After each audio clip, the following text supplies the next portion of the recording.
come now to the next contribution. It's scanning probe microscopy studies of photoreactivity of titania, and with Dokou, who presents his, Mrs. Excuse me.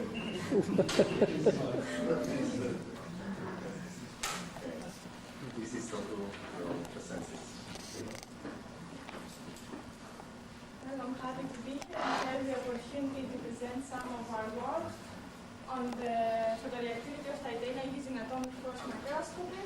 This work was performed under the advisement of Professor Mark Bartot, University of Delaware, and also in collaboration with Dr. Bill Farman from the DuPont's experimental station. The motivation for this work is the fact that titania particles have a variety of applications. Some of these include paints, plastics, and the paper industry, where they are used as pigments and as sizing agents.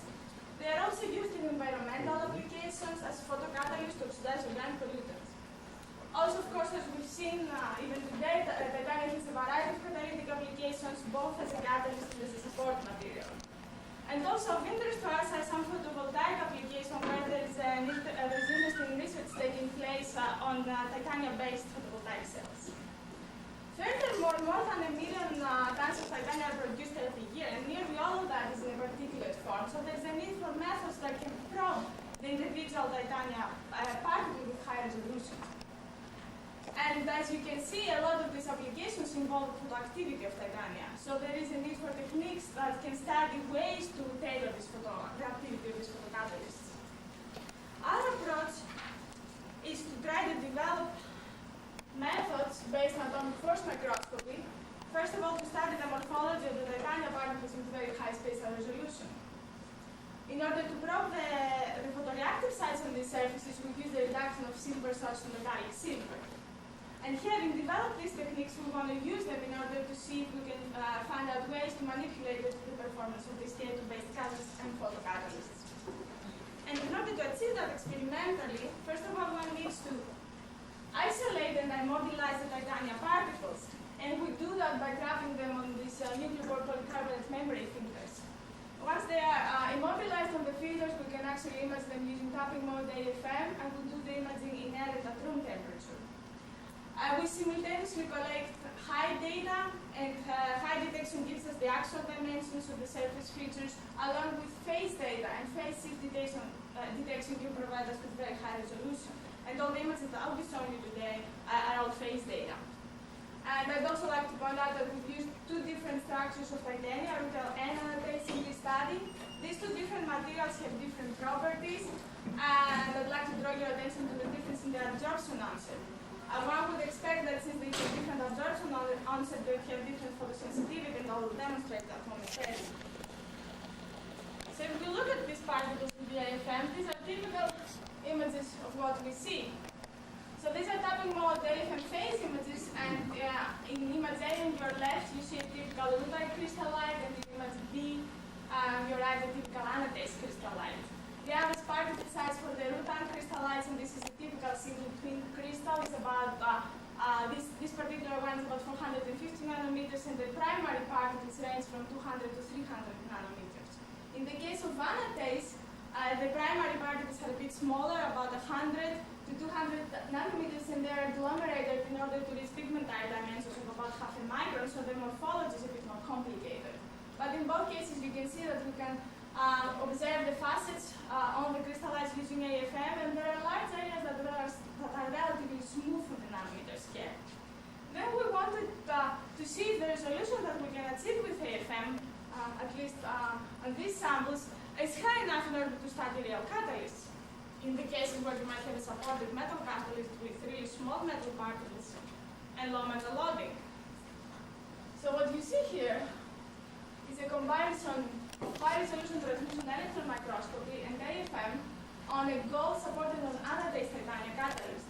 This particular catalyst is active for dropping oxidation, and it has a gold loading of 0.2% per weight, and the average gold particle size from the high-resolution TEM is about 4.5 plus or minus 1 nanometer. If we image another particle from the same catalyst preparation using AFM, and you can see such an example in image B, first of all, we can clearly image again the gold particles in the anatase surfaces. In this case, the average particle size that we estimate from AFM is about 7.9 plus or minus 1.5 nanometers, which is almost twice that estimated by high-resolution TM. That is to be expected because we do introduce an artifact when we try to image features, surface features that are about 5 nanometers with a standard silicon probe which is about 5, which has a nominal radius of curvature of 5 to 10 nanometers. In order to minimize for that artifact, one can use the so-called super sharp silicon probes with a nominal radius of curvature of about 2 nanometers. So in this case, if we use a super sharp probe, and you can see an example in image B here, we estimate an average ghost particle size of 4.3 plus or minus 1 nanometer, and also a gold loading of 0.22%, which is an excellent agreement with high resolution PM. So we can actually use our methods to study the morphology of real catalysts with high spatial resolution. We can do that in air at room temperature, and we can even get additional information about the dimensional morphology of titania, which is not possible with high resolution TM. But to go back to our main objective, which is the photoreactivity of titania, as I've said, we used the reduction of silver to study the photoreactivity of the surfaces, and in particular, we photoreduce a surface-bound silver ion to metallic silver by transfer of a photoexcited electron from the titanium surface. This alternating process of ion absorption and electron transfer leads to the growth of metallic silver particles with quite high quantum yields. And we've done a variety of experiments to verify that our observations on the particle surfaces conform with this mechanism, and also study different factors that would affect the photoreduction. As you would expect, the radiation time and intensity, the excitation wavelength, the precursor solution concentration, and also the presence of the photocatalyst are all factors that affect the reaction, and we've studied some of those using AFM. But first, let me show you an example of what the catalysts look like after the chemical deposition. So again, we have a rutile particle on the left and the nanorays particle on the right, of similar size and shape to the ones I've shown before. But now, after 2 minutes irradiation, we then minus 3 molar silver nitride solution using an incandescent visible lamp. And you can, of course, clearly see that the particle surfaces are much rougher now, and we can clearly image these new nodular features, which are the metallic silver particles.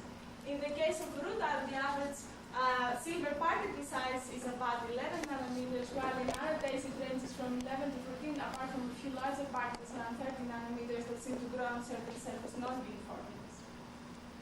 What's more interesting to notice is how the distribution of the silver particles is still not random, but they preferentially grow along grain boundaries, the edges of the particles, and along certain planes like this one over here that should correspond to low index high activity planes such as the 101. This type of experiments can give us a lot of information about the average metal particle size and also the distribution of the metals on the titanium surfaces. But in order to be able to correlate features on the titanium surface with the photoreactivity, we should be able to probe the same crystallite before and after surface modification. So we have developed a protocol that allows us to do exactly that. So I'll show you an example of such an experiment. So what you see here is the same rutile crystallite after a series of chemical exposures. So in image A, you can see the particle immediately after it was mounted on the membrane, while in B, we got the same particle, but after 6 days storage at ambient conditions, so that's at ambient temperature and humidity, and we can see some additional phase contours, these dark patches on the surfaces, and this could correspond to areas of different hydrophilicity. If we do an irradiation now for 60 seconds in a 10 to minus 4 molar silver nitride solution, again we can clearly see the silver particles on the surfaces, and you see how they align along the edges of the particles in these regions of dark phase contours that we've seen in image B. Upon further irradiation in image D, on the one hand we see a new population of silver particles, and also some of the pre-existing silver particles that we see over here seem to have grown. Another example of the kind of things we can do using these techniques is shown in image E, where we actually observe the sintering of the particles, the metal particles, under a relatively mild thermal treatment, 12 hours in a vacuum oven at 60 degrees centigrade. So we can use this technique to go back and forth to the same particle after modification and probe the effect of a variety of factors on the photoreduction rates. An example of such an experiment is the effect of the crystal structure. And as I've said, we've used two different kinds of TiO2. We've used both rutile and nanorays, And the absorption onset for ruta is 410 nanometers, while the absorption onset for anatase is 380. So if we could pick our excitation wavelength, we should be able to probe a difference in the photoreactivity. So what you see here in column, you see the silver deposition characteristics, namely the percentage of the titania surface covered by silver and the average silver particle height. If we use a black body source with a lambda max of 600 nanometers, we see some photoreduction of both surfaces. If we could isolate our excitation wavelength to 400 nanometers and we can do that with a bandpass filter, then we would expect to see photoreduction on the rutal surfaces, but no reductions to take place on the anatase surfaces. And indeed, that's what we observed experimentally. On the other hand, if we were to use a low-pressure mercury lamp with a lambda of 366 nanometers, then we would expect comparable photoreduction rates. And indeed, that's what we observe, and we actually get more silver on rutal surfaces, but interestingly enough, the average particle size is smaller than it is on the anatase surfaces. And as I mentioned before, another area that we're interested in exploring is how we can apply these techniques in order to study ways to manipulate the performance of these photocatalysts.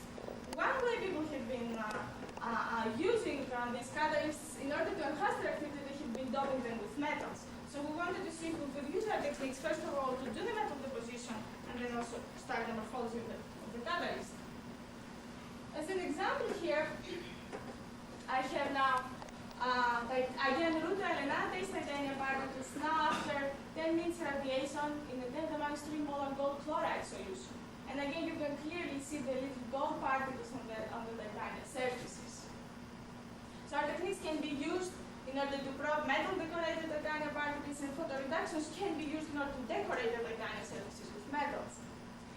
Another way that people can modify the photoactivity of such systems is by coatings. So in the case of pigmentary applications, people use silica and alumina coatings in order to quench the photocatalytic activity and stabilize the paintings. On the other hand, in the case of photovoltaic applications, people have used organometallic ruthenium complexes, which actually shift the absorption onset into the visible regions to about 500 nanometers. So we studied such a system. And what you can see here is the same rutal particle. Now it's a ruthenium dye-coated rutal particle. In A, it's before reaction, and in B, it's after reaction. The difference in this case compared to all the previous images is that the radiation now is at 500 nanometers, and we can clearly again see the silver on the titanium surfaces, but from control experiments when we use uncoated titanium particles, we see no silver photoreduction. So our techniques can probe the effectiveness of other surface modification techniques, such as the deposition of organometallic dyes on these systems.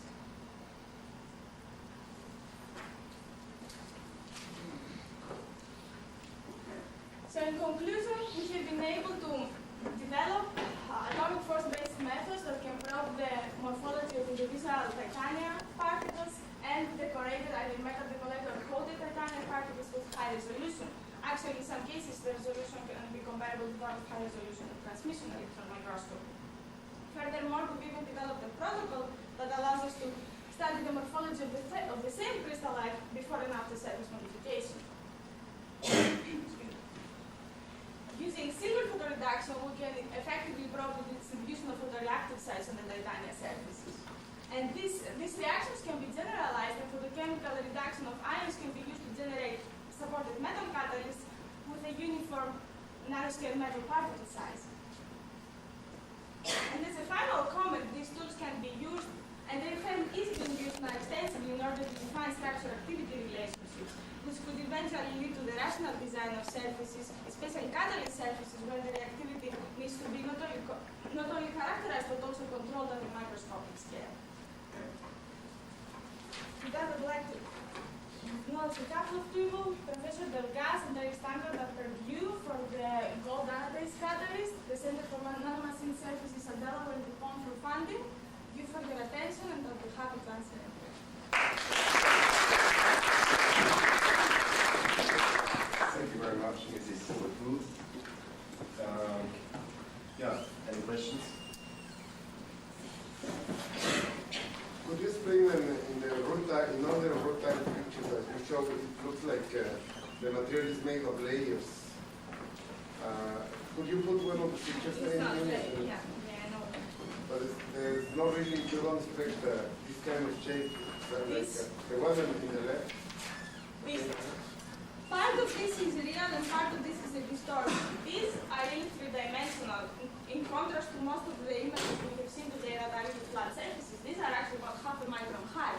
So as you scan in tapping mode, and you are trying to continue being in touch with the surface at this steep edge, you may not be able to be in touch with the surface during the entire time you scan. So you may do a stepwise motion. So some of this, actually I have, for you it's hard to tell, but I know because I remember a lot of that. Some of this is true and some of this in some cases is just an artifact.